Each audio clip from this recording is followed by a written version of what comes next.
Good evening बंधुरा NEET scam 2024 NEET केलेंकारिर latest update आज के सुप्रीम कोर्टे जे शुनानी छिलो सेई शुनानी पिछिए देওয়া হলো शुनानी হবে आगामी 8 जुलाई केन पिछिए देওয়া হলো সে সম্পর্কে বিস্তারিত এখন আমরা দেখব যে কেন সুপ্রিম কোর্ট আজকের শুনানিটা পিছিয়ে দিল। দেখা যায়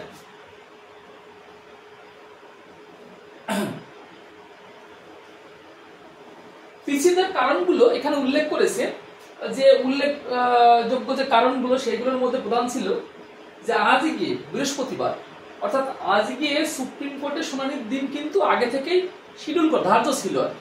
যাক, এই প্রধান বিচারপতি ডিওয়াই চন্দ্রচূড়ের বেঞ্চ জানিয়েছে আদালতের নির্দেশ অনুযায়ী বুধবার বিকেল অর্থাৎ গতকাল বুধবার বিকেল 5টার মধ্যে হলফনামা দেওয়ার কথা ছিল।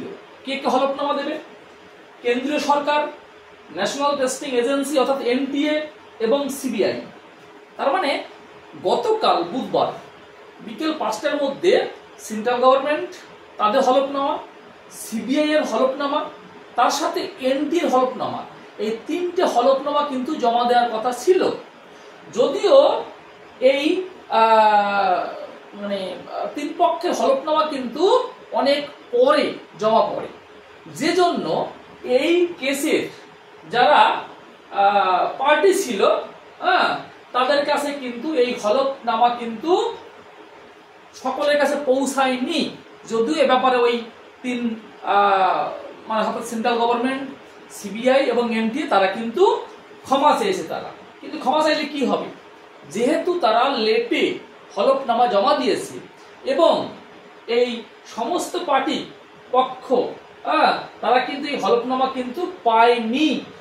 সেই কারণে কিন্তু সুপ্রিম কোর্টের প্রধান বিচারপতির নেতৃত্বাধীন যে বেঞ্চ, সেই বেঞ্চ জানিয়ে দেয় যে আজকে শুনানিটা পিছিয়ে দেওয়া হলো এবং আগামী 18 জুলাই পরবর্তী শুনানি হবে। যাক, এবার সিবিআই রিপোর্টে কি বলেছে? সিবিআই রিপোর্টে বলেছে এদিন কিন্তু এজলাসে কেন্দ্রীয় তদন্তকারী সংস্থা সিবিআই জানায় কি জানায়, যে এই 2024 সালের যে নিট এক্সামটা হয়েছিল সে কোশ্চেনটা ফাঁস হয়েছে, এটা কিন্তু সিবিআই স্বীকার করে নিয়েছে। তবে একটা কথা উল্লেখ করেছে যে নিট ইউজির যে কোশ্চেনটা লিক হয়েছে সেটা বলছে একটা লোকাল এরিয়ায়, সার্বিকভাবে সামগ্রিকভাবে কিন্তু সারা দেশে কোশ্চেনটা ছড়িয়ে যায়নি। বলেছে এটা স্থানীয় স্তরে পর্যন্ত এই লিকটা হয়েছে। এবং মানে আরেকটা কথা বলা হয়েছে যে প্রশ্নপত্র সোশ্যাল মিডিয়ায় ছড়িয়ে পড়েনি, অর্থাৎ যে কোশ্চেনটা ছিল সেই কোশ্চেনটা কিন্তু সোশ্যাল মিডিয়ায় কিন্তু কোশ্চেনটা ছড়িয়ে পড়েনি।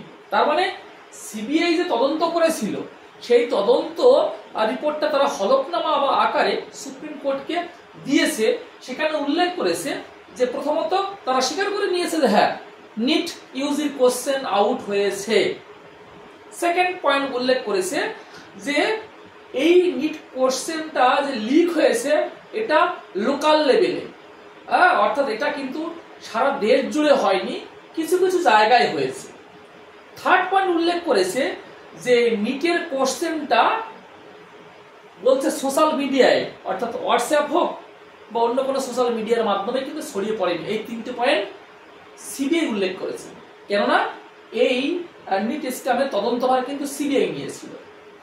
যাক, এরপরে এনটিএ গতকাল এনটিএ অর্থাৎ 10 জুলাই তারা কিন্তু এই সুপ্রিম কোর্টে হলফনামা তারাও জমা দেয়। তারা কি বলেছে যে নিটে যে গণহারে কোনো অনিয়মের ইঙ্গিত পাওয়া যায়নি, অর্থাৎ একটা ব্যাপক হারে যে একটা অনিয়ম সেটা কিন্তু এনটিএ বলছে না সেটা হয়নি। এরপরে বলেছে যে আরেকটা কথা উল্লেখ করেছে যে নম্বরের ক্ষেত্রে কোনো বিশেষ অঞ্চলের পরীক্ষার্থী যে সুবিধা পেয়েছে এমন কোনো প্রমাণ পাওয়া যায়নি। অর্থাৎ অন্যদিকে সিবিআই বলেছে যে কোশ্চেন আউট হয়েছে, তবে লোকালি ব্যাপকভাবে নয়। কিন্তু এনটিএ বলছে যে এই কোশ্চেন এর যে পরীক্ষাটা হয়েছে সেখানে কিন্তু ওই একটা নির্দিষ্ট স্থানের পরীক্ষার্থীরা যে এক্সট্রা বেশি নম্বর পেয়েছে, ভালো র্যাঙ্ক করেছে, এরকম কিন্তু প্রমাণ পাওয়া যায়নি। তার মানে এরা ইনডাইরেক্টলি অন্য কিছু একটা বোঝাতে চেয়েছে। সেটা কোশ্চেন রইল সবার কাছে যে কি বোঝাতে চেয়েছে, মানে কি বলতে চেয়েছে এখানে। তারপরে এখানে যে মাদ্রাজের আইআইটি, সে মাদ্রাজের আইআইটির একটা এক্সপার্ট টিম ছিল, তারা মোটামুটি বলেছে যে না, তেমন কোনো বেনিয়ম হয়নি। আবার সেটা তো বলতেই হবে, সেটা তো বলতেই হবে। সুতরাং এটা সে এনটি হলফনামা দিয়ে গতকাল সুপ্রিম কোর্টকে জানিয়েছে। এরপরে হয়েছে কেন্দ্রের হলফনামা। কেন্দ্রের হলফনামা কি বলেছে যে কয়েকদিন আগে সুপ্রিম কোর্টে হলফনামা তারা পেশ করেছে, বেশ কয়েকদিন আগে। সেখানে সরকারের তরফে বলা হয়েছিল পরীক্ষা বাতিল করা কখনই উচিত নয়। অর্থাৎ সেন্ট্রাল গভর্নমেন্ট কিন্তু তারা কিন্তু বলেছে পরীক্ষাটা বাতিল করা উচিত নয়। বলছে সেক্ষেত্রে লাখ লাখ সৎ পরীক্ষার্থী যারা পরিশ্রম করে সৎভাবে যারা পরীক্ষা দিয়ে ভালো র্যাঙ্ক করেছে, বলছে তারা বিপদে পড়বেন। অর্থাৎ সেন্ট্রাল গভর্নমেন্ট কিন্তু পরীক্ষা বাতিলের পক্ষে নয়। তারা যুক্তি দিয়েছে কি যে পরীক্ষা বাতিল হলে যে লক্ষ লক্ষ পরীক্ষার্থী যে ভালো র্যাঙ্ক করেছে, ভালো নম্বর পেয়েছে, তাদের প্রতি কিন্তু অবিচার করা হবে, তারা বিপদে পড়বেন। এটা সেন্ট্রাল গভর্নমেন্টের যুক্তি। অর্থাৎ এন্ট্রির হলফনামা, কেন্দ্রের হলফনামা এবং সিবিআই এর হলফনামা, এই তিনটে আমি সংস্থা বলবো আর কি, যাক এরা কিন্তু নিজেরা নিজেদের মতো করে রিপোর্ট দিয়েছে।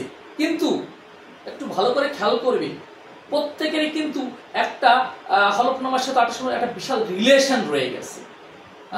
একটা ভালো গুড রিলেশন রয়ে গেছে, যে রিলেশন দ্বারা তারা তিনটে সংস্থাই, কেন্দ্র সরকার সাথে আরো দুটো সংস্থা, তারা কিন্তু ওই একই কথা বারবার তারা বোঝাতে চেয়েছে। এবং আলটিমেট তাদের যে উদ্দেশ্য, যে পরীক্ষাটা আর নতুন করে নেওয়া হবে না, এবং তাদের যে বক্তব্য যে ব্যাপক হারে কোশ্চেন লিক হয়নি, সোশ্যাল মিডিয়ায় যায়নি, সুতরাং একটা লোকাল লেভেলে হয়েছিল, সুতরাং এই পরীক্ষাটা বাতিল করা সম্ভব নয়। এটা বলছে কি কেন্দ্র সরকার এবং তার সাথে তদন্তকারী সংস্থা সিবিআই এবং পরীক্ষা নিয়ামক সংস্থা এনটিএ। এই পরিপ্রেক্ষিতে কিন্তু আগেই আমাদের সুপ্রিম কোর্টের প্রধান বিচারপতি যে নেতৃত্বাধীন যে বেঞ্চ, সেটা কিন্তু জানিয়ে দিয়েছিল যে তারা ভাবছে একদম শেষ, অর্থাৎ প্রথমেই তারা পরীক্ষা বাতিলের সিদ্ধান্তে যাবে না। একদম যদি কোনো উপায় না দেখা যায়, তারা সব দিক বিবেচনা করে দেখবে যে এই কেলেঙ্কারি কতটা প্রভাব ফেলেছে, এই কেলেঙ্কারির দ্বারা কত সংখ্যক পরীক্ষার্থী লাভবান হয়েছে, সব দিক বিবেচনা করে কিন্তু সুপ্রিম কোর্ট একটা রায় দান করবে। আশা করি আগামী 18ই জুলাই যে শুনানি, সেখানে আশা করি যে সুপ্রিম কোর্ট একটা ভালো মানে আশার বাণী হয়তো শোনাবেন আমাদের এই পরীক্ষার্থীদের উদ্দেশ্যে। দেখা যাক, আমরা সেদিকেই কিন্তু তাকিয়েছি। দেখা যাক সুপ্রিম কোর্ট পরবর্তীতে কি সিদ্ধান্ত নেয়। ওকে।